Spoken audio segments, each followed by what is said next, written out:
E aí pessoal, beleza com você? Tudo bem? Eu sou Miguel Alves. Então, nesse vídeo eu quero fazer aqui uma reflexão com vocês, né?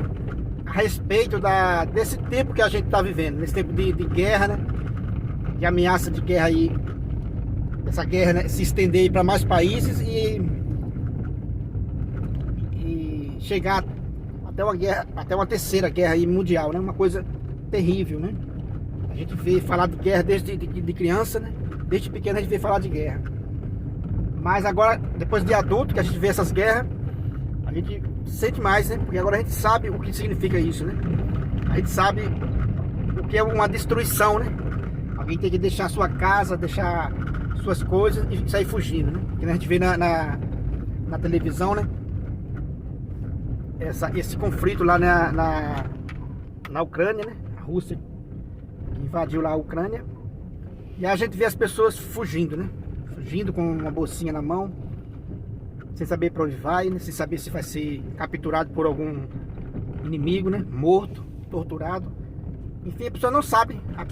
A gente vê o depoimento das pessoas e as pessoas ficam extremamente perdidas, né? Porque nunca passou por aquela cena. A gente vê isso em filme, né? A gente é acostumado a ver essas cenas em filmes, mas na vida real, para quem passa, é uma experiência bem diferente, né? Bem diferente. Então eu queria refletir um pouco, né, nesse vídeo sobre essas coisas. E já deixar aqui, né, meu lamento, né, por essas coisas, né, por essas pessoas que sofrem, né, as minhas orações, né.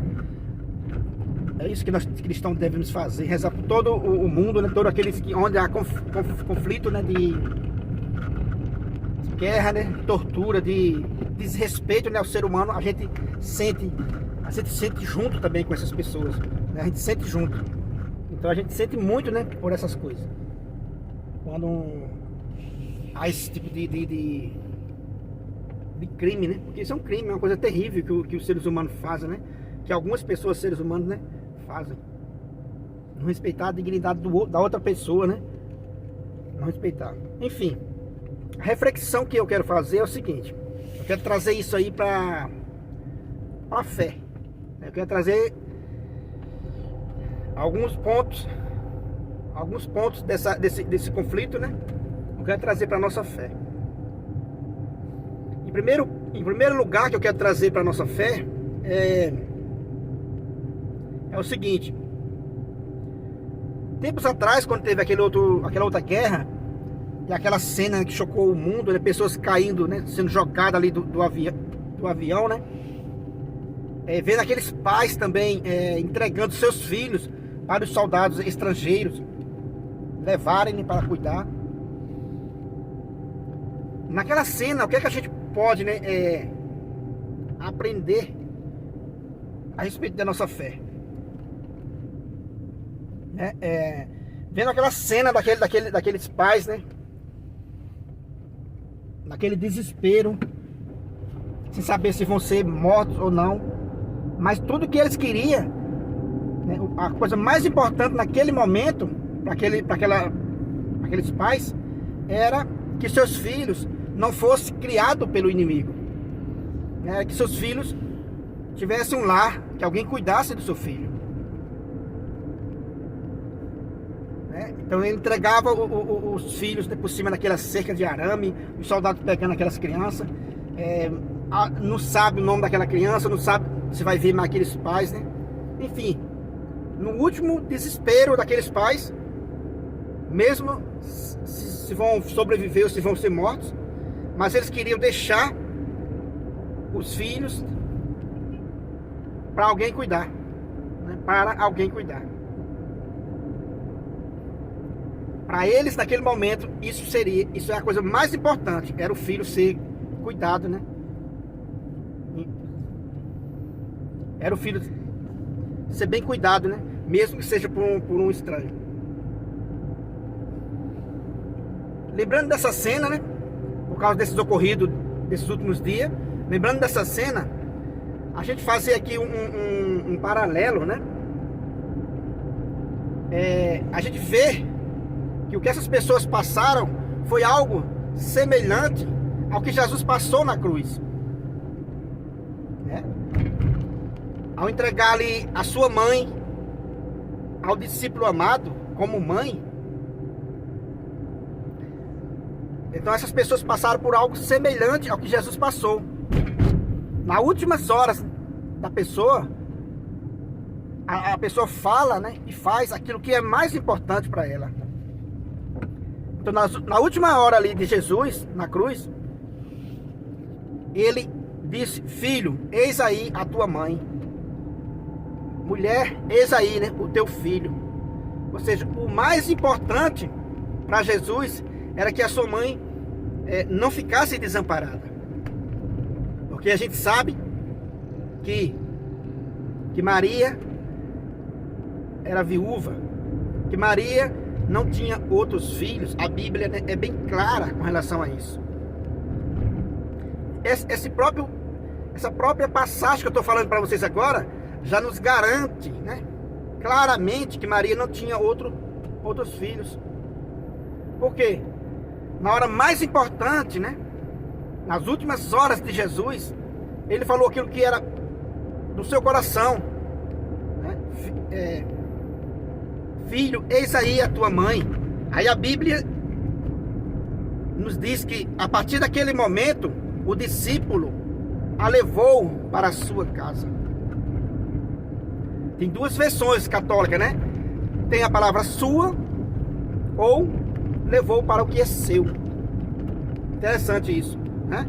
Então eu tenho as Bíblias que eu tenho aqui católica, tem essas duas versões. A partir daquele momento o discípulo amado, o discípulo a levou para o que é seu. E a outra versão está escrito: a partir daquele momento o discípulo a levou para a sua casa, para a sua casa. A partir daquele momento, para que a sua mãe não ficasse desamparada. Como a gente tem certeza nessa passagem que Maria não tinha outros filhos? Se Maria tivesse outros filhos, Jesus não tinha falado isso, né? Não ia dar a mãe dele como mãe do ser humano, como mãe daquele discípulo. E o discípulo a levou para a sua casa, a levou para o que é seu, né? Ou seja, o discípulo levou para a casa dele, né? A levou para a sua casa, para o que é seu, entende? Então quer dizer que se Maria tivesse outros filhos, seria, né, incompreensível essa fala de Jesus. Filho, eis aí a tua mãe. Jesus não ia dar a mãe dele como mãe do discípulo, né? E o discípulo não ia levar para a casa dele, não ia levar para a sua casa, como está escrito, né? Para o que é seu, entende? Então, que prova claramente aí que Maria não tinha outros filhos.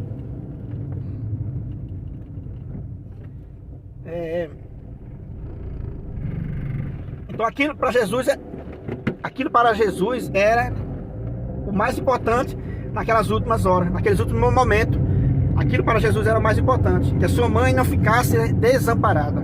Assim como aqueles filhos que eu mencionei no início, né, da nossa reflexão. Para aqueles pais, o mais importante era que seus filhos não ficassem desamparados. Não ficasse desamparado, porque ele não tinha a quem socorrer, entende? Aquele povo, aquele pai, né, e aquela mãe que entregou o filho para um outro que não é da sua família, levar para a sua casa, não tinha outra opção. Não tinha outra opção. Jesus também ali, ao ver o discípulo, foi o único que ficou em pé, perto dele, né, junto com a mãe dele. Então Jesus disse: filho, eis aí a tua mãe. E o discípulo a levou, né, para a sua casa. Feito essa reflexão, é lógico que dá para fazer um vídeo, né, só sobre, né, esse assunto, mas eu quis fazer aqui uma reflexão diante dessa cena que a gente viu de guerra, né, desses conflitos. Eu quis fazer essa reflexão.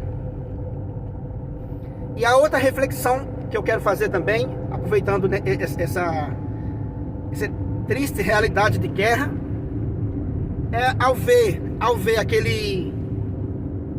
aquelas pessoas, né,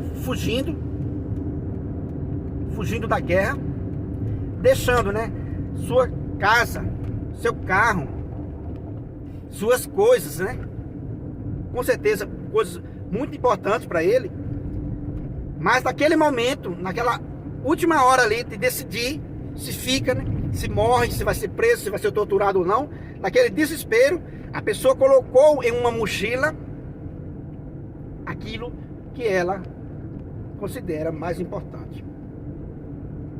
Considera mais importante. Essa é outra reflexão que a gente vai fazer. Entende? Você colocou naquela mochila aquilo que é mais importante para ela naquele momento. Não significa que o que ficou para trás, o que ficou fora daquela mochila, né, é menos importante, né? Ou não é importante. É porque naquele momento a pessoa julgou que o que ela ia precisar de mais importante era aquilo que ela colocou na mochila. A gente viu mesmo essa cena, vi ontem essa cena mesmo aí na televisão, né? Um rapaz que saiu, a fila de carro estava muito grande, então ele abandonou o carro e seguiu a pé, com a mochilinha nas costas e outra na mão, talvez, né? Puxando alguma coisa. Quer dizer que tudo que a pessoa tinha de mais importante, naquele momento que ela julgou, colocou naquela mochila. Repito, né? Não significa que o que ficou para trás não era importante para ela. Não era para jogar fora. Está sendo jogado fora porque não teve outra opção. Qual é a meditação que eu quero fazer sobre isso? É com relação, né, à Bíblia. A Bíblia, a gente pode fazer esse paralelo. A Bíblia é aquela mochila. A Bíblia foi escrita num contexto de guerra, de conflito, né? De perseguição, escrita em grutas, em catacumbas, né? Sob forte perseguição de morte. No início que a Bíblia estava sendo escrita, havia muita perseguição, muita perseguição. Quando o Apocalipse foi escrito, né?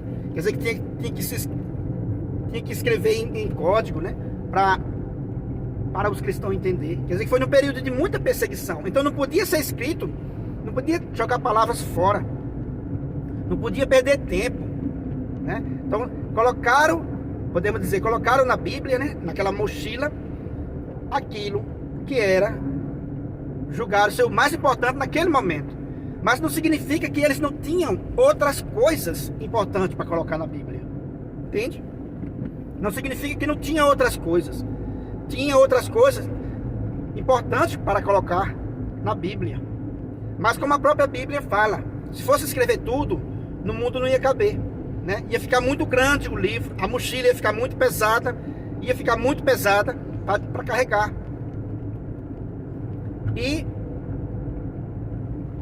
foi colocado aquilo que foi mais importante para eles naquele momento de perseguição, naquele momento de guerra, né? Por que não dizer assim de guerra? Porque era uma guerra, né, no início do cristianismo, muito maior do que a gente vê hoje, né? Então a Bíblia foi escrita nesse contexto. Assim como aquela pessoa escolheu aqueles objetos para colocar naquela mochila, na correria, naquela aflição de ser preso, ser morto, e escolheu, né, aquelas partes para colocar ali na Bíblia, e fechou, né, a Bíblia. Não significando que as outras coisas que ficaram não é importante. Repito, né, como já falei para vocês. Agora, aí eu digo para vocês, se alguém encontrar essa mochila daquele rapaz, né, que saiu com aquela mochila, colocou aquilo que ele é mais importante, se alguém encontrar aquela mochila um dia e julgar, não, só é dele, só confio, ele só dava valor só o que está aqui dentro da mochila, o resto era desprezível. Essa pessoa vai cometer um erro grave, né? Porque ele colocou ali no momento o que ele julgar ser mais importante naquele momento, não desprezando as outras coisas que ele tinha. Mas alguém que conhecia esse rapaz, alguém que foi testemunha ocular dessa pessoa, pode dizer assim, não, tem muita coisa importante que ele não colocou na mochila, né? Tem muita coisa importante que eu conhecia ele, sou testemunha ocular. Entende? Daí a importância da tradição. Daí a importância da tradição. Entende agora? A importância da tradição. Porque a tradição, né, os discípulos foram testemunhas oculares de Cristo. Então, não colocaram tudo na mochila, né? Não colocaram tudo na Sagrada Escritura. Por isso a gente precisa da tradição. Porque a tradição veio lá dos apóstolos, né? Das pessoas que foram testemunhas oculares de Cristo. Então, o que está na Bíblia, para os apóstolos, ele olha o que está na Bíblia e diz, olha, mas tem isso e isso, que também não está escrito na Bíblia, mas que é de grande valor, entende? Mas que é de grande valor. Deixaram de colocar na mochila por algum motivo, por não lembrar da hora, por não caber na mochila, como está escrito, né? Que se fosse escrever tudo, no mundo não cabia, entende? Então quer dizer que quando alguém encontra só a Bíblia e despreza a tradição, a pessoa está cometendo um grave erro. Assim como eu falei, se alguém encontrar aquela mochila daquele jovem, né, por algum motivo, ele não sobreviver e alguém encontrar aquela mochila, a pessoa não vai julgar que só o que era importante era o que está na mochila. Coisas que ele deixou para trás, que não coube na mochila, porque ele não lembrou na hora, era de grande importância para ele, sim. Quem o conhecia, né, quem foi testemunha da vida dele, testemunha ocular, vai saber disso, vai saber interpretar isso. Assim como a tradição, né, apostólica, assim como os discípulos, sabe que o que está na Bíblia é importante, mas tem muita coisa importante que não está na Bíblia, que é o que a igreja nos garante, entende? Então é essa reflexão que eu queria fazer com vocês, a partir desse momento de conflito que a gente está vivendo. Eu quis fazer essa reflexão a respeito, né, de Jesus, a respeito da Sagrada Escritura, né, para mostrar que não está tudo na mochila, né? Não está tudo na Sagrada Escritura. O que é importante. Não está tudo ali. Por isso que a igreja entende que é preciso a gente respeitar, né, aqueles que foram testemunhas oculares de Jesus Cristo. Né? Respeitar aquela pessoa. Por quê? Porque eles têm algo para contar. Eles têm algo para contar que não está na Sagrada Escritura. Se alguém encontrar aquela mochila, alguém que conhecia aquele jovem sabe que tinha muito mais coisa importante para colocar naquela mochila, que não colocou porque não coube. O momento não foi oportuno. Foi um momento de conflito. Foi um momento decisivo de fechar aquela mochila. Espero que tenha contribuído aqui com essa, né, nossa reflexão. Compartilhe esse vídeo com todos os seus amigos. Se inscreva no canal, ative o sininho para ser notificado aí dos próximos vídeos. Muito obrigado e fique com Deus.